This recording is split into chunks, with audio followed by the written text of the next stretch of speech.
It was something screaming to get out. And in the only way I could express this was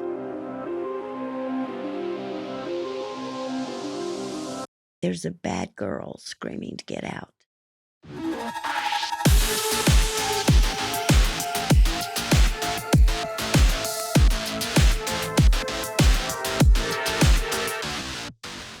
Welcome to Effective Heart Change, where we are passionate about becoming life givers in our circle of influence. Today, we have with us Cella. It's great to welcome you into the studio. We're glad to have you with us. Glad to be here. We want to pick up on your story, and it actually goes back a long ways. So tell us some of the early years of your story. Well, my sister and I were born in Italy. We were born in Turin, Italy, in an orphanage. And then my mother took us home as we with an older brother also. And it was back and forth to the orphanage when my mother could not take care of us. Basically, there was poverty, possibly physical abuse, possibly some kind of sexual abuse. It was a very unhealthy, sick environment. And there came a time my father was in the picture. They were not married, and he could not provide for the family, is where she would take us to the orphanage and back. And there came a time when she, for our benefit, so my sister and I would have a chance at a good life, that she gave us up for adoption. And so when I had just turned 4 in August, and we arrived in the United States, my sister and I. She was 17 months old, and I was almost 4. And so we got here in late July. And my mother met us in New York. A priest brought us over from Italy. And then she flew with these 2 young children, and she hadn't any children of her own, and flew to Kansas City, where she met up with my father. But my mother had had dreams of a little girl, a toddler, a 17-month-old age-wise child. And she fell on her knees when she saw my sister, because that was the child she saw in her dreams. I'll never forget that. That was beautiful, beautiful story there. And so that's my mother and father. Ann and Jim Cole adopted us from Italy, and I grew up in Salina, Kansas. I hope it didn't happen this way, but your mother saw your sister. Was that a good thing for you? Did you feel accepted too, or did you feel a little bit left out at that point? No, I have never felt left out. In fact, somewhere in there, I knew that was God. It just seemed, okay, yeah, God showed her my sister. What was it like coming into the family? Did you feel welcomed? Was it excellent? Was it hard? I have no memory. The only memory I have of coming that day to the United States was my sister in the airplane. There was this big seat, and there were these little legs, just sitting there, and she was so little and tiny in this big seat. And then I remember the dress I had on. And that's all, until my first memories were, it was later. It was later. But then, I came from a different culture, different language. My mother and father, we just communicated the best we could. She had an Italian-English dictionary. And of course, it didn't take long. Within a year, I was speaking solid English. But all I knew was Italian when I came, and how much of a 4-year-old knows. And so my memories just start with mom and dad, my parents. I had no memories of my family in Italy until later.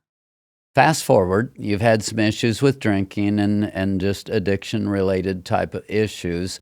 Talk to us a little bit about that, and then we'll come back and maybe tie the two experiences together. Well, I was a late bloomer in my addiction. I was the good little Catholic girl, you know. I was popular. I was a cheerleader. I had a best friend from first or second grade. We were just inseparable. Um, I didn't drink. I drank when I was 16 years old when I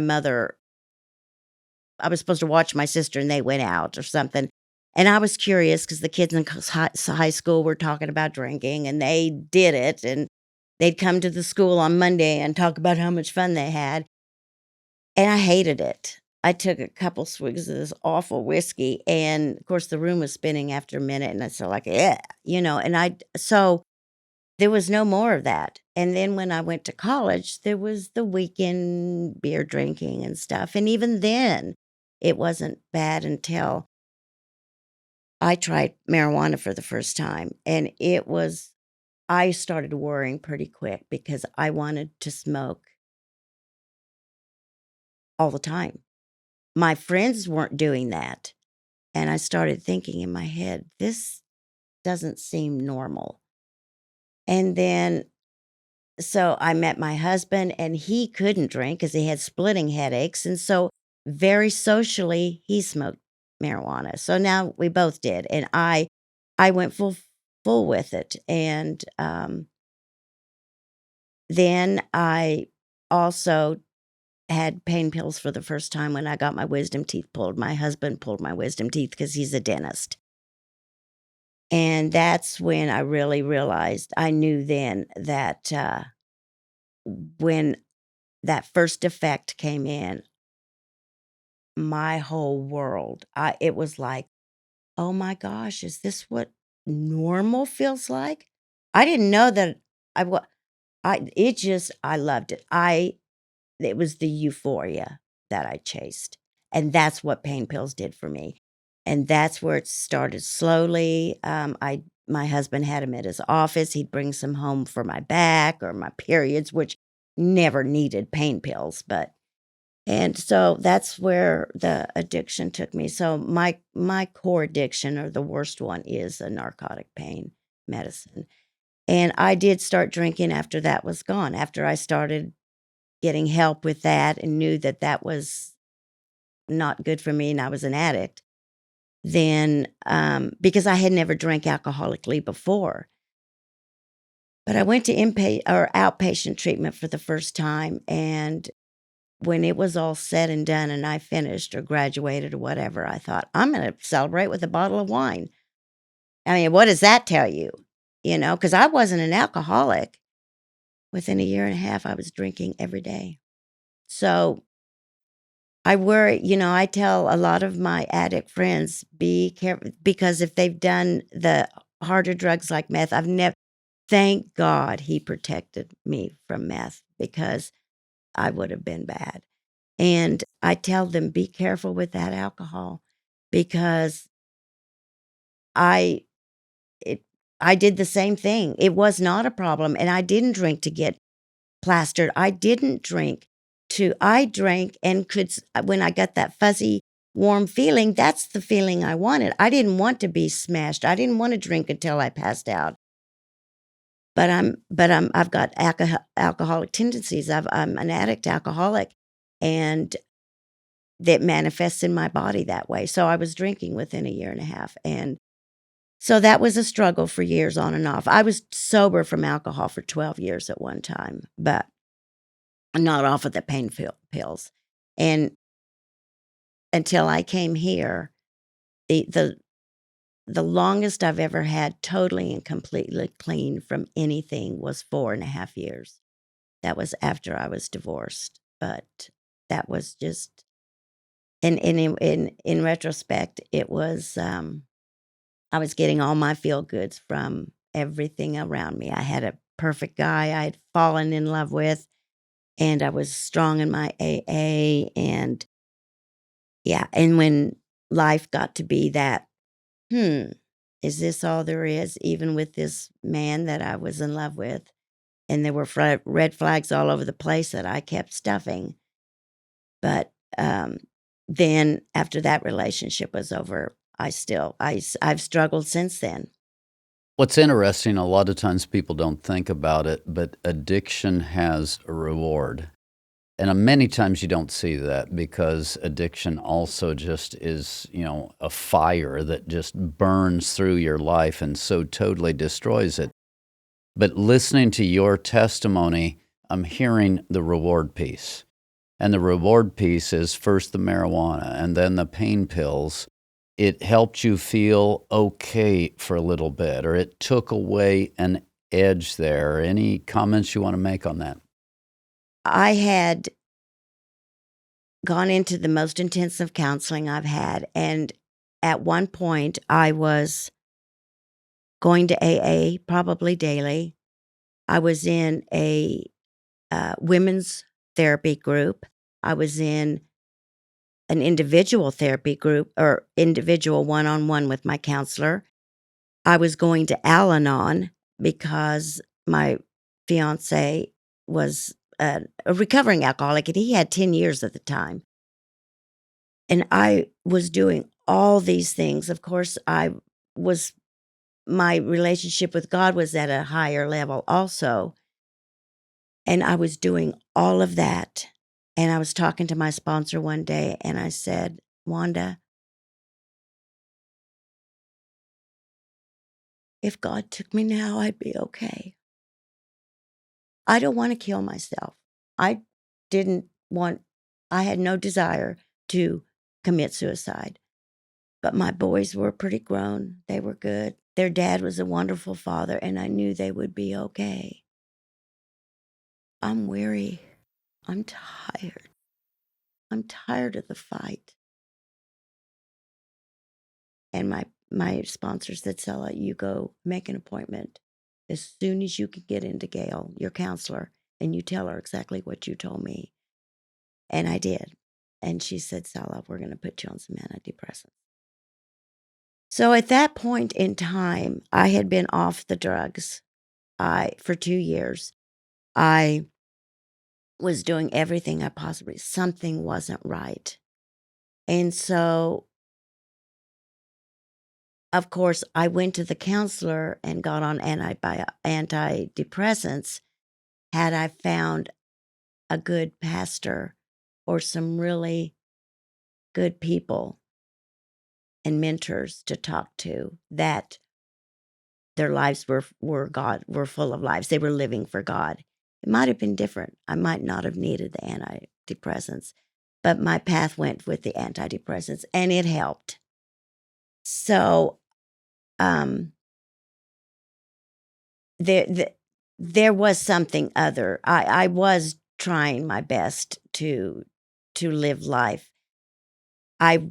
But the missing piece was God, the true intimate relationship with God. Before we get there, I want to stay with the reward piece. So even in the antidepressants, all of the things that you're doing, the reward was, I'm heavy. There's a heaviness inside. There's an oppression inside. The marijuana helped that. The pain pills helped that.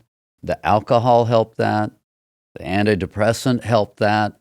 So the reward that you were seeking is there's just this heavy place inside of me. Am I in the right track? Exactly. There was something wrong.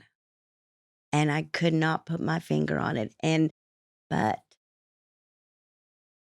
as I went to more and more meetings, I saw mental issues in more and more people.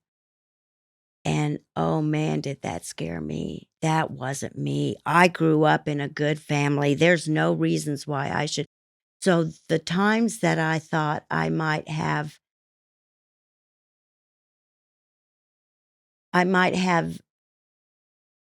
issues from my adoption, issues from childhood. My counselor brought out, I did not want to say anything negative to my family about my family. So there was something screaming to get out. And in the only way I could express this was, there's a bad girl screaming to get out. Now, I don't know why, but that's the only way I could express it. And I'm wondering if I had suppressed so much stuff that I am not living as I was supposed to live. I'm not living the person God created me to live. As I listened to you and having known you, talked with you, part of what we have talked about is just that productivity, that need to perform, which actually could potentially go all the way back to the orphanage where pick me. You know, I've got to smile. I've got to put on the good face. I've got to be the person who is going to be delightful and is going to be picked. Could go there. It could be something deeper. It could be beyond. But out of that pick me, that need to perform, we've talked about that could be the source of that because you've got this tightness, you've got this heaviness that is there. And anything that provided relief from that heaviness then became addictive to you. What have you done to work through that performance, heaviness? If those kind of things don't get resolved, you probably never get better. Well, what I didn't know I had performance issues until I got here. I grew up with my mother was very critical. She had a very critical spirit. I learned pretty early on that not to blame her because she had an extremely hard life too. And so I had worked through a lot of that, but it also changed me. And and I started facing that possibly being taken from my family in Italy and that trauma there, even though it was my parents presented it as a very positive thing. She gave my sister and I a chance at life. It was an extreme sacrifice. But somewhere subconscious in this child never dealt with that, that trauma. It was just here today, or, that saying, there today, gone tomorrow, that all of a sudden that whole life was just done. And I, somewhere inside, must have blamed me. There's something wrong. If I do well, if I perform, then then they won't give me away. Then it got to, well, if I say the right things and agree with my mother, she won't be critical of me. And that manifested in a lot of different areas. Didn't know that. I mean, I've been counseling for years and hear all these things that Pastor you're presenting to me went, well, that makes more sense than the counseling I had. But I also had a psychologist, a child psychologist I met one time, but he said that children do one or two things when they're in a traumatic situation like my sister and I. It is a trauma. It was a blessed thing, but it was a trauma. And they either say, that's it. I am never going to feel that way again. I will never feel that sadness. No more. I will do everything I can not to feel that sadness. Or the child will completely withdraw. I was the first. My sister was the second. And the very two memories I have of Italy before I had counseling one was very sad, oppressed, dark. And that was my home.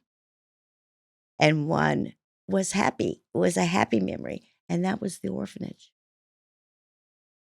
So it must have been pretty bad at home for me to be away from my parents, away from the family, yet in an orphanage, but be happier at the orphanage that was at home. So when I got to the States, that's what the psychologist says, you do one or two things. And that's why I have fought my whole life. I am not okay with not being okay. Absolutely. And the drugs and the alcohol, wow. Yeah. So there's a terror inside of you that says, I've got to be over here in this positive place. And that deep terror inside of you then sets you up for addiction and really puts you in a difficult place. Yes. Yes. And frankly, we actually have that on some of our videos. Are you okay not being okay? Some of that sort of language. And that actually originated with you and some ministry to you. So you're famous in the program and in our videos oh, my already. Goodness. Yes. So it's actually kind of fun to sit down and talk with you about this. But it was huge. It is huge in my life. And people, and I would say, Cella, where in your brain do you not understand that some days are just not going to be good? Some days are going to be kind of icky, you know? And I had this sense in my mind that, well, if I just know God good enough, if I just do enough praying, if I just took, I didn't even talk in terms of totally surrendering to God, totally giving my life up. I mean, I didn't even know that was. And then when God didn't perform, whoa, what is wrong with me? And because I was sinning, and I wanted God to take care of it. I wanted God to touch my head and say, you're going to now happy Cella. Every day is going to be happy Cella. It's interesting there. You talked about critical mom, and earlier in the testimony, you were like, well, I can't say anything against mom. It's like I can't say anything against natural mom. I can't say anything against adopted mom. And now you just added to that, well, I can't say anything against God. It's like, if my day isn't going well, something must be wrong with me. God is punishing me. If you see the consistent worldview that's there, it's like, oh, I've got to perform. I've got to be at a high level. If I was at a high level, my parents would be good, my husband would be good, my God would be good, everything would be good. You bring it all back on yourself, and so it becomes incredibly heavy at that point. I mean, that's a source of all kinds of trouble in your life. Yes. Heavy is describes. And that is when I knew, when Wanda said, Cella, you tell your counselor this, because and that's not the only time, of course. When I entertained my addiction more later, I just, and I never said, God, don't let me wake up in the morning. I've not done that. I've heard many struggling people say that they've been through that. But I just wanted to go. I didn't want that heaviness anymore. And the reward of the addiction was to temporarily get rid of the heaviness. And so there was this incredible pull towards that. So then for me to get better, I've got to find a way to get rid of the heaviness, to hand off that heaviness. Otherwise, I can do the God thing, which you did all Yes. through the years. I can do the God thing in a performance model, and it does me absolutely no good. What kinds of things have you done to take away some of that performance model and that heaviness? The biggest thing is I've been able to see where I've been wrong with my relationship with God.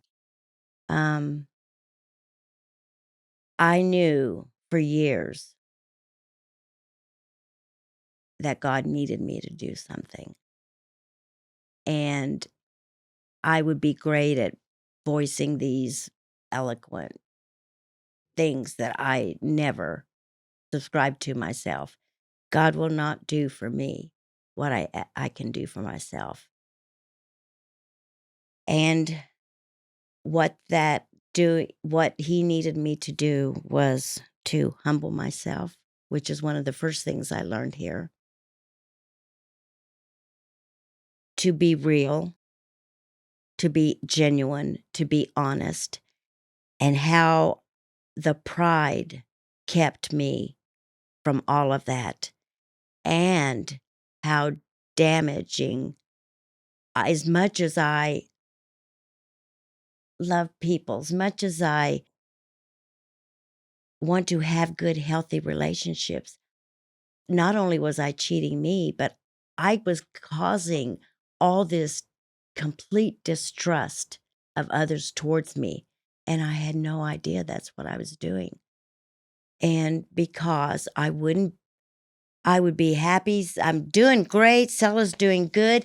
And everybody would ask me, you doing good? Yeah. You sure you're doing good? Yeah, I'm doing great. Yeah, everything's good. And I love God. And I know how I go.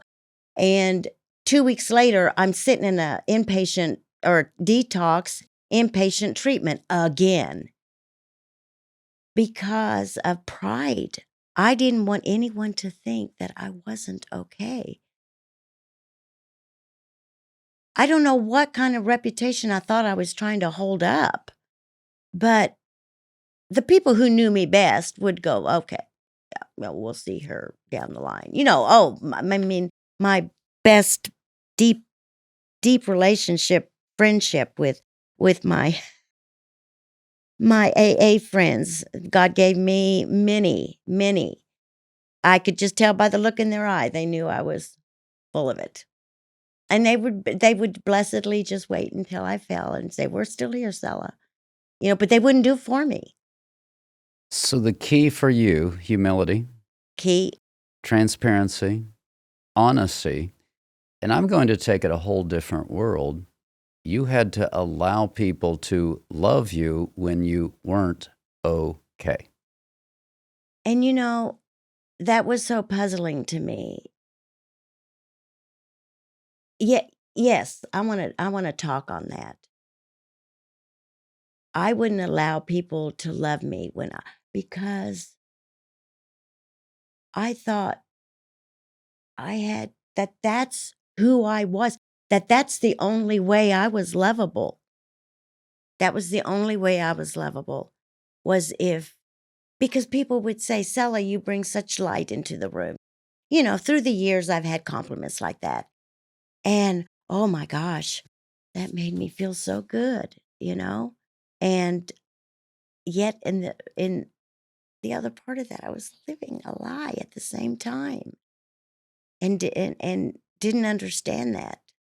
You were living in performance. You knew you were living in performance. Now, what you didn't know is message, the concept that we talk about. When you're living in performance, you're sending a message of, I'm distant from you, I'm hiding from you. Now, you were very good with people, so you were able to couch it in believable terms for those who didn't know you. Didn't know me. But those who knew you well, they could see through those charades. And so you were sending that, and you thought your performance was working, but it obviously wasn't, because you would go back into addiction. It obviously wasn't because the people who knew you well weren't fooled by it. And all of a sudden, I'm not having that close connection. I'm not having that communion. And obviously, that's one of the keys that we talk about. When you've got that realness, you start being able to receive from God. You start being able to receive from people. But that typically doesn't happen until you're in your brokenness and able to be honest and open about it. And that was the one thing you just couldn't bring yourself to do.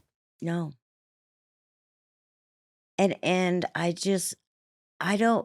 didn't understand what that pull was. It was, I guess, performance, or some deep-seated thought that you really wouldn't like me. You weren't okay not not being being okay okay. because you'd lived your entire life. If I'm just okay, then they will like me. Then it will be okay. So you had to get there first, when the truth of the gospel is we live in a fallen world. Sin has overtaken you. You can't get there unless you receive from God first. In one of my readings this morning, it said, you cannot receive from God unless you're doing it God's way. And that it brought my mind back to those days that I was just begging God, where are you? Why am I here again? Those intellectually, I know exactly why I was here again, but reaching out to God, and He was there the whole time, and I didn't want to. I didn't. I wanted to still pretend like I was okay when I wasn't. Perhaps the most pivotal time then for you does go back to that concept, whether it was when the phrase showed up or another time. But that concept of, I have to be okay not being okay. I live in a fallen world. I'm going to have ups and downs. I'm going to go through the different seasons, good seasons, bad seasons. In the past, because of the performance piece, you couldn't do the bad seasons. No, I couldn't handle the bad seasons. Not at all. And, the only way I got through my parents' deaths was self-medicating. I think people have gotten the idea of where you've been, what the journey looks like. What advice would you have to give someone? Believe it when they say you have to totally, completely surrender, that I can do absolutely nothing on my own, and that I have to humble myself every day. And just I remember hearing so many people talk about the Bible. I don't understand it. God knows I didn't understand it. And I would pray before. And they told me, if you pray, the Holy Spirit will guide you. You will start understanding more. And I said, without studying and without having people explain every line, how's that going to happen? But I did it. And there were days when I was going to read for 10 minutes and 45 minutes later, and I still could have read some more, but I had to do something. I thought I didn't believe them.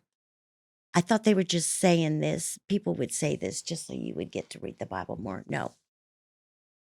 Praying,